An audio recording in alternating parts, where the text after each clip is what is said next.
Welcome to the official launch of the Decade of Evaluation for Action campaign, Eval for Action. Today, we are honored to have with us two remarkable global leaders who advocate for various critical global issues, many of which are at the crux of Eval for Action campaign.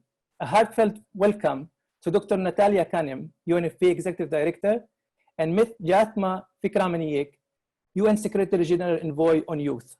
Thank you for joining us today. Since its establishment in 2015, as one of the main activities of the International Year of Evaluation, EvalYouth has been about action. In the network, we believe that those who see and do not act are enablers. And we as young and emerging evaluators refuse to be enablers of injustice, inequality, environmental degradation, and indeed in action on these issues that touch the life and dignity of all people around the world. Youth around the world are sparking, leading, and taking a highly active role in multiple socio-political grassroots movements, advocating for enhanced social justice, equity, environmental sustainability, peace, and several other right-based and forward-looking critical issues. Young evaluators carry and act upon these very values and principles. They are indeed also activists or leaders in many of these social movements themselves. For all of this, we are impatient to make the SDGs come alive in our countries and regions. And we understand the crucial role of evaluation in achieving the global goals. The UN Secretary General's Decade of Action campaign inspires us. It motivates us, or motivated us, to put forth the Eval for Action campaign with UNFPA and the Global Parliamentarians Forum for Evaluation, a campaign that calls upon all actors everywhere to accelerate the delivery of the SDGs by advocating for stronger evaluation capacities and evidence-based policies. We are so proud to see the global evaluation community ready to act together. Since announcing the launch of the campaign a few weeks ago, approximately 75 partners joined. We feel blessed to have such a partnership that will enable us to accomplish so much together. We in EvalYouth are so grateful for UNFPA's shared passion for action. EvalYouth and young and emerging evaluators found a true partner and advocate in UNFPA. In specific, I'd like to thank Marco Segone, Director of UNFPA Evaluation Office, who has been an outstanding champion of EvalYouth and young and emerging evaluators from day one, even much earlier and before the campaign. Thank you, Marco, for genuinely including EvalYouth and YES as equal partners in the campaign from the very start and truly believing in youth and their added value. Young people are eager to make a difference and bring about change, but they unfortunately often do not find the right partners or platform. We in EvalYouth found great partners in UNFPA and the Global Parliamentarians Forum for Evaluation. And in Eval for Action, we found an outstanding platform, which we hope will share with all of you, and we're already doing.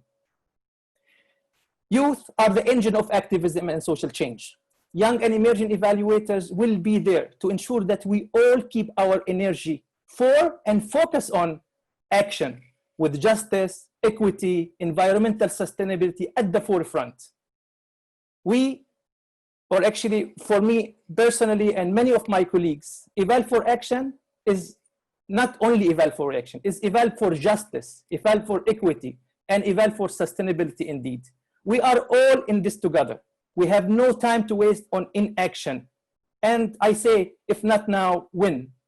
Thank you so much. Well, dear colleagues and friends, good morning, assalamu alaikum, buenos dias, bonjour, bon dia, and namaste. Well, why Eval for Action and what is Eval for Action? Well, first of all, let me go back to 2015 and the challenge that the world met in 2015. Just few facts. You know, the number of extremely poor in sub-Saharan Africa since 1990 increased by 50%. The global CO2 emission increased by 64%. The share of global income going to the top 1% richest people was more than 50%. and the number of people in forced displacement increased by 90%. So is that the world that we really want? Or do we want a world where all rights for all human beings everywhere at any time are met, reaching the farthest behind first? And that's really the mission of transforming our world by 2030 that was set by the Sustainable Development Goals, that are the most global and ambitious roadmap to achieve equitable and sustainable development. Unfortunately, we are not on track. And let me just give you two examples. Even before COVID, the estimation, the projections tell us that eradication of poverty will be achieved by 2072. Gender equality will be achieved by 2189. You know, no one will be in the world by that stage. Do we really want to wait so long? And that was before the famous 2020. That was before COVID-19, that is a health, socioeconomic, humanitarian, and human development crisis that is really increasing inequality and racism and civil unrest. And we are all aware of climate change. So all of this could lead us to feel like this person here. But in reality, we should move from that feeling to this one. We should be ready to start and run and accelerate. And that's exactly what the UN Secretary General Antonio Guterres did last year by launching the Decade of Action. It's really about increasing the ambitions, the scale, and the speed of the Sustainable Development Goals to achieve equitable and sustainable development by 2030, and evaluation as a key role to play. Because evidence tells us what works and what does not work, why, for whom, and under what circumstances.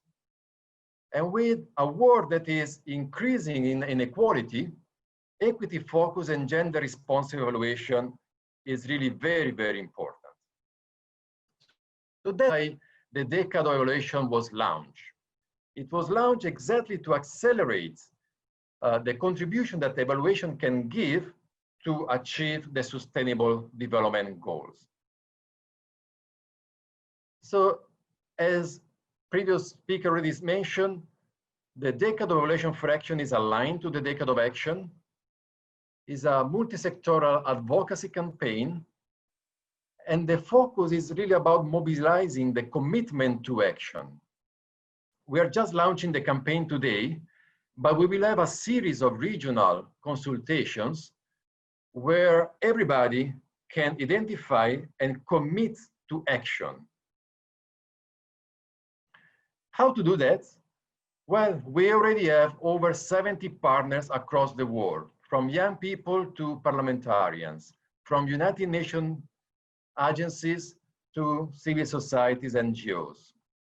Because the campaign really belongs to everybody. It's really a shared ownership. So it's really a call for the time to accelerate action for influential evaluation now. So with this, I would like to introduce our last speaker, Honorable Kabir Hashim, who is the chair of the Global Forum for Parliamentarians for Evaluation. You know, I know Kabir for a few years now, and I'm always amazed by him. Before meeting him, I didn't think that it was possible for a parliamentarian to be so passionate with evidence and with evaluation, to be so passionate and to take action. You know, thanks to his leadership, we have hundreds and hundreds of parliamentarians from all over the world who committed at the parliaments of Sri Lanka a couple of years ago to really to demand for and use evidence for action. So, Honorable Kabir Hashim, the floor is yours. Marco, thank you for the kind words. It's always a pleasure to follow you, but it's always a difficult challenge to keep up with your levels.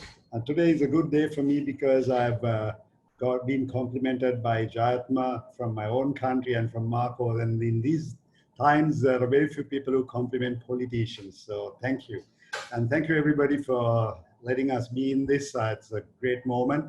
My biggest challenge is to keep to time because politicians usually don't let go of the mic. So I'm going to try and time myself. Thank you everybody. And it's my pleasure to speak on behalf of the Global Parliamentary Forum for Evaluation. So what I would like to say is today in a post-COVID environment with very limited resources and a growing number of vulnerable people, rising poverty, increasing levels of discrimination, and widening inequalities, the Sustainable Development Goals have become a global priority. And as the UN General Secretary has launched a decade of action to accelerate the achievement of the SDGs by 2030, I like to quote from Lily Tomlin, who's a famous American actress, a comedian, and a Broadway singer who spoke about success. And I quote, "The road to success is always under construction," unquote. But the road we are building for the SDGs cannot be eternally under construction, but has a definite timeline, has to be completed on time. And I think by using the right tools, which is evidence-based, gender-responsive, and equity-focused evaluation frameworks, we can do it, and then we can finish it on time. The successful attainment of the 17 goals requires every participating country, I think, to have a strong, effective evaluation framework. The immense responsibility and the demanding roles that the warpayers and the young evaluators need to play is now clearly obvious to everybody here together. It has been recognized that evaluation is a key tool in development and needed to accelerate the process to achieve the SDGs. So if you look at the SDG declaration in New York in September 2015, I quote, again in quote, "We acknowledge also the essential role of national parliaments through their enactments of legislation and adoption of budgets and their role in ensuring accountability for the effective implementation of our commitments," unquote. So most of the demand and use of evaluation must come from the largest group of end users, which is government or parliaments. The required legislation, the budget allocation, etc., to establish a strong evaluation framework requires support in parliament and by politicians. But there has been, as you know, a huge gap between the politicians and the evaluation community at large. So in 2013, just 3 parliamentarians together ran a panel at an evaluation conclave in Nepal. We got support from Marco, and that has been the birth of the Global Parliamentary Forum for Evaluation. The initiative has blossomed into a strong and growing force, and now with representation of over 50 countries and over 300 parliamentarians from all over the globe, having joined the movement and who are a force to be reckoned with. We have demonstrated that our commitment and solidarity to promote evaluation as a means of strengthening accountability and improving development performance in our respective countries. In order to strengthen evaluation frameworks in our countries, we have demanded funding for capacity development, legislative amendments to incorporate national evaluation policies, increased budget allocations for evaluation, etc. And we have been participating in global evaluation conferences, and we have come up with the Colombo Declaration after the Eval Colombo 2018 conference held in Sri Lanka. The Colombo Declaration addresses the key issues. So we as parliamentarians have realized that policy making is not that straightforward as technical decision making. In policy making and policy implementation, we deal with much more complex variables and with competing human needs. As politicians, we have a greater challenge than most others. There has to be a trade-off between multiple competing social values. Therefore, in the pursuit of good governance and accountability, and to ensure that no one is left behind, we parliamentarians, as policymakers, need to make unbiased decisions based not only on evidence, but by making the most politically relevant and socially rewarding decisions. That is why we are here in heart and soul to support the Eval for Action campaign. So my final parting message is that we need to strengthen the role of parliaments in using evaluation in achieving SDGs. Evaluation is in the best interest of the people and the governments that serve them. Thank you.